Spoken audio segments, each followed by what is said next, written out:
Why Lamine Yamal may hold the key to Flick's next attacking evolution at Barcelona. Barcelona are still searching for life after Robert Lewandowski. For 4 seasons, the Catalan club knew who the spearhead of their attack was. Pedri could turn away from pressure. Rafinha could arrive from the blind side. Lamine Yamal could isolate his fullback and bend the game towards his left foot. Somewhere ahead of all of them stood the legendary Robert Lewandowski, the fixed reference around which the rest of Barca's attack could function. Now, that reference is gone. Lewandowski departed after 4 years and 120 goals for the club, eventually joining Chicago Fire in MLS. His final campaign had already shown signs of transition, with only 15 La Liga starts and 13 league goals. However, replacing him is not merely a question of replicating the numbers. It is about replacing the presence he brought up front. Hansi Flick knows it too. Speaking during Barcelona's preseason camp in England, the German admitted that Barca have to do something about the center-forward position. He suggested names like Ferran Torres, Anthony Gordon and Karim Adeyemi, who can play in that position. There was one more name he mentioned that caught everyone's attention: Lamine Yamal. Hidden inside that suggestion may lie one of the most fascinating tactical possibilities of his 3rd season. Because Barcelona could occasionally solve the absence of a number 9 by removing the number 9 altogether and putting Lamine Yamal at the center of everything. Lamine's journey inwards has already begun. Lamine Yamal of FC Barcelona, a solution for Barcelona if no striker arrives. The idea is not as unnatural as it might initially sound. Barcelona may consider Lamine Yamal a right winger and his career may have begun on the touchline, but Flick has already experimented with moving him slightly inwards during games. There have been games where Lamine has almost been used like a right-sided interior attacking midfielder. However, that is not quite the same thing as playing as a false 9. A number 10 searches for spaces behind a striker. A false 9 creates those spaces by pretending to be the striker. Imagine Lamine beginning between 2 center backs before drifting 10 yards towards Pedri. Suddenly, the defender has a decision to make. Follow him and space opens behind him. Stay. And one of football's most destructive creators receives between the lines facing goal. Ask a midfielder to track him instead, and another Barcelona midfielder becomes free. A false 9 thrives in this hesitation. Lamine's natural intelligence could make him an ideal fit for this role. While Lamine could make the role work for most opponents, defending Lamine on the right has already become a case of damage limitation. At least there, the defenders know the pattern.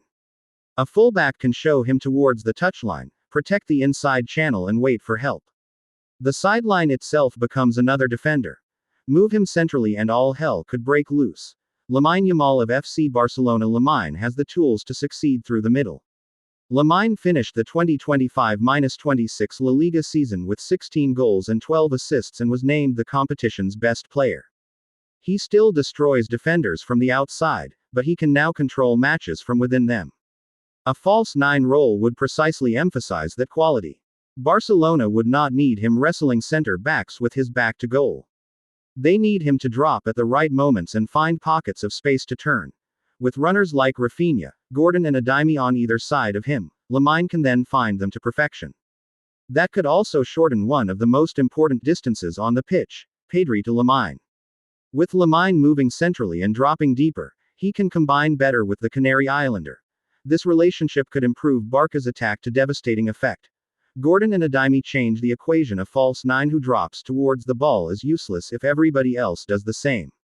Someone must attack the space he abandons, and this is where Barcelona benefit from having runners everywhere.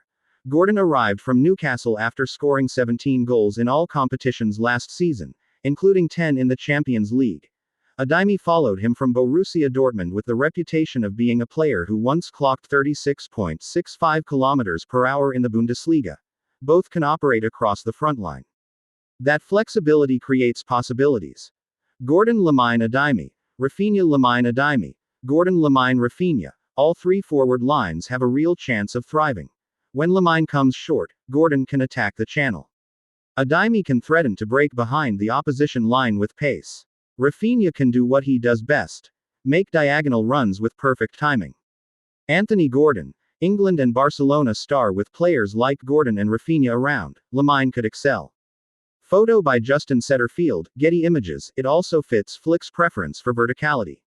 His Barcelona have never simply been a slow possession team. Their best attacks combine control with sudden acceleration, using runners beyond the opposition once central spaces have been opened. Lamine can help the team become even more devastating in this regard. A role without a position. The mistake would be confining Lamine to a position with the label striker on it. The most interesting thing Flick can do is keep it as fluid as possible.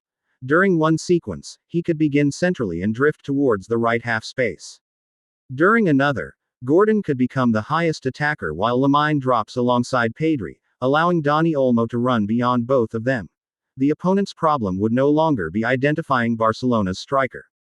It would be identifying who Barca's striker is at that moment. This dynamism is important because it also protects what already makes Lamine extraordinary. His false nine invention should not come at the cost of his right-wing prowess. The other important thing to remember is that this tactical idea should be used in selective games, as it cannot work against all opponents. Against a deep five-man defense, there may be little space behind for Gordon or Adeyemi to attack. Barca may need a more physical reference up front, like Hamza Abdelkarim or, to an extent, Ferran Torres, and in such game states, Lamine could return to the right wing. This is why the false nine should be used as a weapon, not the template.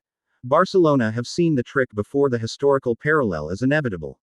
In May 2009, Pep Guardiola moved Lionel Messi into a false nine role against Real Madrid. Fabio Cannavaro and Christophe Metzelder could not decide whether to follow him into midfield. Barcelona repeatedly attacked the resulting spaces, and the evening ended 6-2 in their favor. However, Barca should not place expectations on Lamine based on the precedents set by Lionel Messi in that position. Barcelona's great discovery that night was not simply that their best player could play through the middle. It was that their best player could cause havoc when unshackled from the right wing and moved centrally. Of course, all this depends on what Barca do in the transfer market between now and the end of the window. If Deco eventually signs the striker Flick wants, all these tactical experiments may have to wait, and Lamine will have to stick to his right-wing role this summer. However, the prospect of playing Lamine through the middle is tantalizing, and Flick should keep the option open to unleash him when the moment is right.